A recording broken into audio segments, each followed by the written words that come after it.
The evening looked ordinary, like any other busy Friday night at a luxury restaurant in downtown New York, where polished marble floors reflected the glow of chandeliers and every guest walked in wearing confidence like a crown. But behind the counter, a young waitress named Sarah, with tired eyes and shoes worn thin from double shifts, moved with silent grace. No one knew how many nights she cried in the storage room because rent was late again, or how many times she stitched her old apron to avoid buying a new one. And no one expected that tonight. Just one word from her would make the entire room fall silent. One greeting in a language she learned only to feel closer to the father she lost years ago. If you believe in kindness, compassion, and second chances, please like this video, comment your thoughts, share it with someone, and subscribe to the channel. Your support helps stories like this reach more hearts. Sarah had been raised in a small town in Ohio, brought to New York by dreams much bigger than her paycheck. Life, however, didn't welcome her with open arms.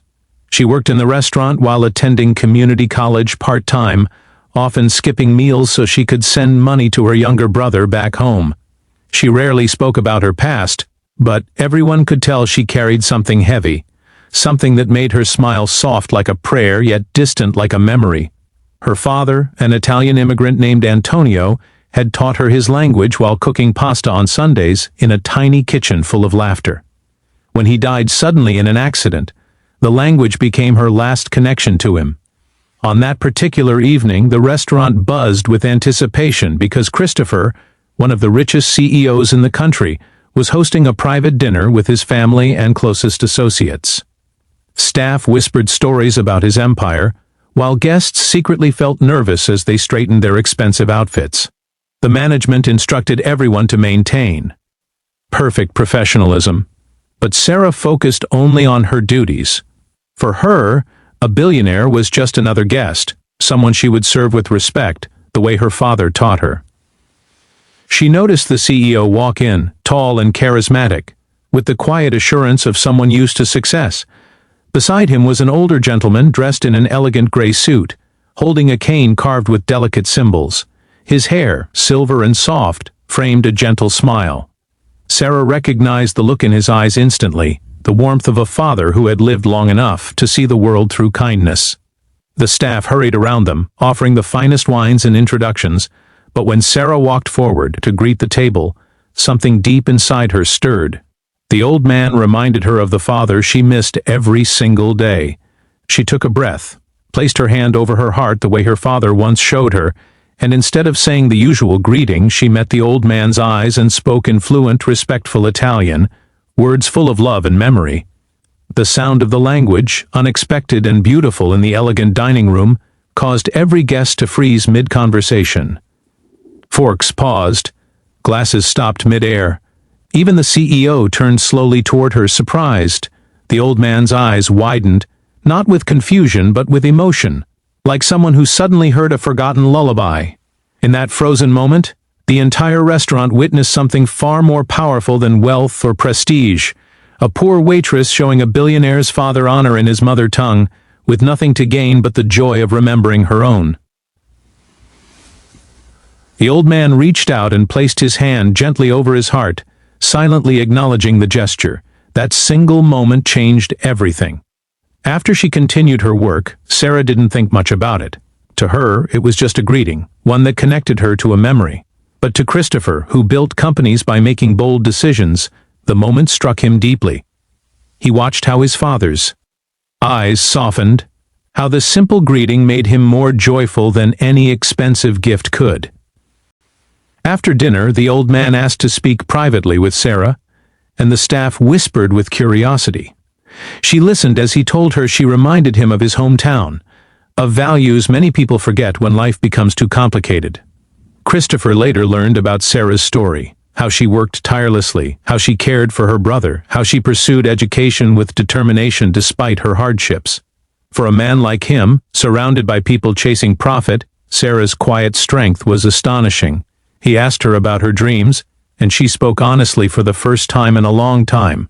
She told him she wanted to make her father proud by finishing her degree, maybe even working in the hospitality industry to create a restaurant where people felt safe and valued. Her words were humble, but filled with a passion that made his father smile with tears in his eyes. A few days later, an unexpected letter arrived at the restaurant with Sarah's name written in elegant handwriting. It was an offer, a full scholarship to complete her degree, along with an invitation to intern in Christopher's company. At first, Sarah thought it was a mistake. Why would someone like him care about someone like her? But life sometimes opens doors in the quietest ways, through the smallest acts of kindness. She accepted the opportunity with gratitude, promising herself she would honor the gift by working harder than ever. Over the following months, her world changed. She balanced classes, internship hours, and continued working part-time at the restaurant until she could finally afford to stop. She grew into a strong, confident woman who understood that pain can be transformed into purpose. The old man would often visit her, offering advice about leadership, family, and the importance of never losing humility. Years passed, and Sarah eventually opened her own small Italian-inspired restaurant in Chicago, a tribute to her father. On the day of the grand opening, the ribbon was cut by none other than the old Italian gentleman, surrounded by friends, laughter, and the aroma of tomato and basil. The walls of the restaurant were decorated with photos of her father's hometown, and every guest was welcomed with warmth. Many people didn't know her full story, but they felt something different in the atmosphere, something honest, something real. If this story touched your heart, please like the video, share it with someone who needs hope, leave a comment, and subscribe to the channel. Your support means more than you know. Before the ending, here's a special request.